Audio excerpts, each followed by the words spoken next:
Brittany, you're navigating the season without Jax. Thank God. Thank God.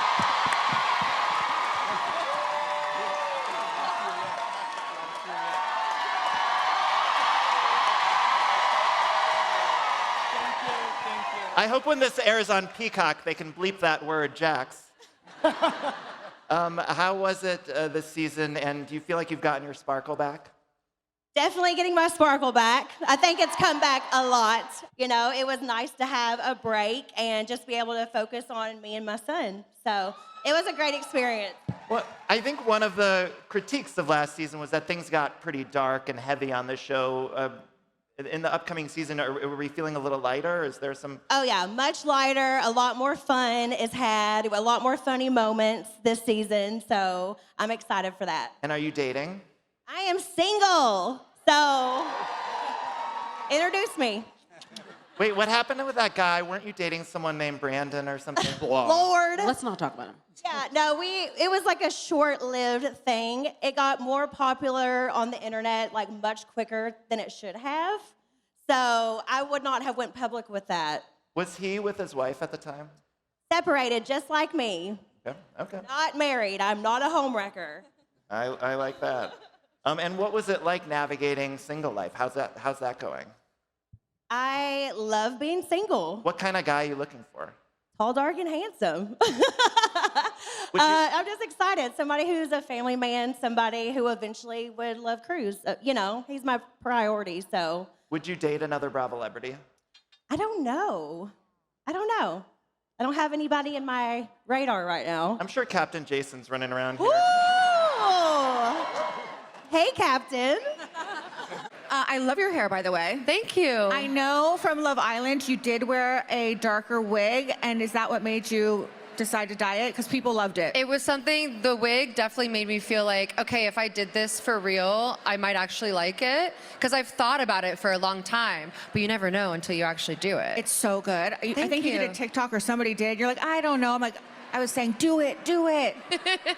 Thank you. Okay, so how have you been lately? When did you get into Vegas? I got into Vegas yesterday afternoon. I was on a packed Bravo Leb flight. It was me, Michelle from the Valley, MJ, Rachel Zoe, Oh my God. Danny Pellegrino. My dream date. Cute. Exactly. And you've been at every BravoCon since 2019. What's your favorite BravoCon memory aside from this one right now, obviously? Obviously, aside from this one, I have to say that first BravoCon really felt like we were all just figuring it out as we went. And something about that energy makes me just love that one. I agree. It's kind of like when you do your first season of a show and like you don't know what you're doing and there's like a magic in that. Yeah. How is it different going from Vanderpump to your first season hosting Love Island? It was so much fun. I have to say, hosting is a blast. I see why Andy loves doing it and continues to do it for forever. If I could do it forever, I would. And I bet he'd love it even more if he was in Fiji. Yeah, exactly. I mean, you've got a pretty amazing gig. I have to say, it's like, you know, we go in the villa, and in the villa, it's madness, it's craziness. And then when you go home to the hotel, it's just peaceful. It's, when I fly home to LA, I'm always like, this place is so loud. Right. What's the number one thing people have said to you lately at BravoCon or last year? What's the number one thing? That they love you on Love Island? Yeah, a lot of people love Love Island, which I love that they love it because I love it too. And they're always sending all the love to the girls on Love Island. And I'm always like, I'm happy to pass that on. Where is your status with your family right now? With Joe and Melissa? Well, you know, we've met. Yeah, so things are, you know, Okay. in a good place. Yes, things are in a good place, yes. You know, I talked to my brother first, and then after I talked to my brother, because I thought that was only right. And yeah, he was like, you know, really happy to see me. I was happy to see him. And we actually met, you know, not that I wanted him to feel bad or anything, but we met at the cemetery where my parents were. At first he didn't want to meet there. He's like, that's weird. I was like, no, it's not weird. I'm like, because I didn't want anybody to take photos of us or anything like that. Like, that's why I wanted to meet him in a restaurant. So we met at the mausoleum and where my parents were at. And, you know, because like just think about it. Like if you're there, it's peaceful. So you can't, if you want to get mad, you can't. So it was, not I that think we that's did. beautiful, and we miss your dad. But it was that really emotional? beautiful. Yeah, he was like, I'm a tough cookie, but my brother had tears in his eyes, and it's just been a lot, so, but I'm like so grateful. I'm happy. I want him in my life. I want his wife in my life. My sister-in-law. I want my nieces. I want my niece and nephews in my life. Now, Michelle and Jesse, as two who have just navigated a divorce, do you have any advice for Brittany as she's sort of doing this? You just got to keep putting the pressure and keep following up. That's all we can do. I think, to be honest, I think the entire world wanted us divorced because her attorney filed on Friday morning and the judge stamped it Monday morning. And it was like supposed to take 6 months. They said it could take an And it additional took 1 6 day. months. They're like, these two are exhausting. Yeah. They were like, can we get this over with, please, for the love of God? Now, Michelle, the boyfriend that we saw last season, what happened there? Can you explain? Have you seen him since? That's a loaded question. I lived on my own for a year. I moved in with him, and we just realized quickly that, he was just not ready for my situation with a child, and it was just better to be apart. The honey wasn't sweet enough anymore. All right. That's a good one. That's a good one. I still see that honey. I just perked up a little bit. Schwartz, Danny. hello. Are you behaving this BravoCon? Hi, guys. Thanks for cheering when I came out, by the way. I felt like Sally Fields. I was like, you guys love me. We were scared you were going to boo us. I was 100%. Well, the weekend's young, Schwartz. I've been booed before on this stage. Because you walked in with someone. How is it filming without the other Tom?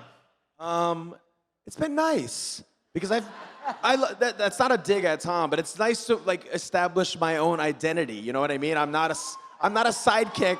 I'm not riding in the sidecar anymore. Although I'm not above that. Let's go. And I love Tom. He's family. For better or for worse, I love Tom. He's family. Stop being but it's- wishy-washy. Huh? Stop being Oh wishy-washy. yes. Oh yeah. Thank you, Conviction. Kristen. Backbone. Sit up straight. Okay. But it's been really fun. I feel like everyone here really embraced me. I didn't feel awkward or uncomfortable. You guys took me in like an old rescue dog. That's what we talked about backstage. I feel like an old rescue dog, and I found a new home. Schwartz, you recently went public with a new girlfriend. Can you tell us anything about her? Will we see her on the upcoming season? She's dreamy. She's so dreamy. No, she's the love of my life. She's amazing. And yeah, I know it's new and fresh. It's very exciting, but I'm happy. I feel like I'm under a love spell right now. And it's a good place to be. I got the rose-colored lenses on. Yeah. Tom, you just said the love of my life. Well, I mean, that. No. Okay, I wasn't That's supposed to. it. I wasn't That's it. supposed to say that out loud. Wait, have you guys said I love you yet? You guys delete that. I mean, not that she's not the love of my life, but The only thing they're censoring is Jax's name for Peacock. Wait, what happened with your relationship with Lala? I thought. Yeah, there were rumors about you and Lala. Yeah. Was there any truth to that, or was that... Lala, you want to take that one? What happened to us? I would eat this man alive. But it is so much fun to flirt with Schwartz. Sure. It's like And very cute. I'm sort of curious, how would Katie react if you two were actually a thing? How are you and Katie also, by the way? Really good. I love Katie so much. I feel like we're great friends. I see her on a pretty regular basis when she picks up the dogs, and she's very much in love. She's thriving. She's killing it. I love Katie. Shout out to Katie. I love you, Katie. We're going to start with the alleged situation that has come up in headlines recently. First of all, I want to check in with you and just ask, how are you doing? Your wonderful family. How are you guys hanging in there right now? Hi, Zuri. Hi, love. Hi, audience. Well, first, I just want to say thank you to everyone who has reached out to my family during this time. I read your messages. I can't respond to everyone, but your love and support means the world to me. It's an unfortunate situation, and right now I can't say too much, but I will say when the time is right, I will share my story with everyone. And for now, they're just allegations, so we will continue to push forward. Okay. I know that's right. I mean, and even right now, we can see the support is real. Your fans love you. Your supporters love you. Of the ladies here on stage, of course, your cast members, who was the first to reach out? What sort of support and love have you felt amongst the cast? Absolutely. Well, I would just like to thank my cast members for being there for me during this time. I think it's a tie between Stacey and Monique, who reached out first, and Monique and Stacey. I just am so grateful for them. Tia has reached out multiple times. When everything happened, Giselle reached out as well. So I am just so grateful for the support I've gotten from my cast members, as well as our production team, as well as Bravo. I am overwhelmed by the love, so thank you so much. Okay, good. I'm glad to hear that you're feeling that support. Stacey, I want to ask you, have you and Wendy's relationship, has that gotten closer through this? You showed her love and support publicly on social media also. I would say that we are right where we need to be, and we are supporting one another. I think that as you thank me for supporting you, you have been a rock for me in many ways, and you may get to see that. So I love Wendy. I'm here for her, and our love is right where it needs to be as sisters. Oh, Okay, as sisters. Okay, beautiful. yes. Now, Wendy, a lot of people would maybe kind of fall back into the shadows, kind of keep it quiet and pop out once everything's figured out. And you and Eddie actually made a conscious decision to acknowledge your faith, acknowledge your supporters. You're here at BravoCon, of course. Why was it important for you to show up and be public and speak your piece to the extent that you can right now? Yeah, I think for Eddie and I, it's important for us because, like I mentioned, at this point, they are just allegations. And a motto that we often say to each other and even to our children because they play sports is chin up. Even if the game is not on your side, even if you're not winning, even if you lose, you always hold your chin up. And I live by that. And so here I am with you guys, chin up. Amen.